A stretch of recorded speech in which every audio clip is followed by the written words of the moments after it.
Hey Catherine, another great video. I ran to your video this week because I had watched one of yours from previous weeks, and I have to kind of give you the same props as I did before in saying that I think your video is really professionally put together and really well done. I feel you could use it to not only teach a lesson to students, but also like make a presentation to your grade level teachers in how to teach this particular strategy or lesson. So kudos for that part. I always write down a couple of notes. I like your activity a lot for the fact that you have to have a full, true understanding and comprehend all of these different content-specific words, which is really tough for some students to decipher. And in order to complete the activity, they're showing that they have a true understanding of all these content-specific words. I like that.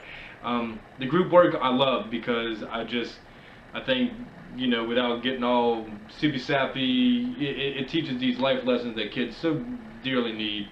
And the one thing you mentioned in the video that I really like about group work is the question, did other people in your group have different ideas about how to group or label your terms? And I love that one question because it sparks conversation. And not only does it spark conversation, but I feel that you're giving the students freedom to maybe have that discussion. And one of the words that had come to mind when you said that was fault or fault line. I think that some students could easily have that placed under the point of earth category. You know, they're like, well, a point line, it's a specific place on earth that maybe it could fit underneath there.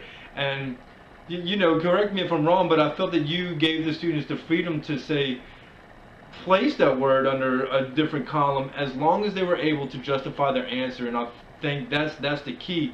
As long as they can go back in the text and try to find some evidence to support that answer and justify the reason that they're placing it under a given column, that your students have the freedom to do that, which I think is really cool.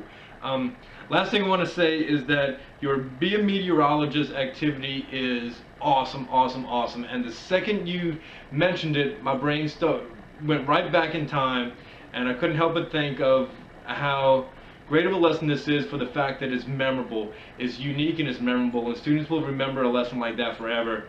And so quickly I'll conclude with telling a brief story. When I was in 4th grade, our teacher was incredible. This was, you know, I'm a little old, and she had one of those big old TVs, you know, it was like a piece of furniture, but it had the screen taken out, so it was like just the case.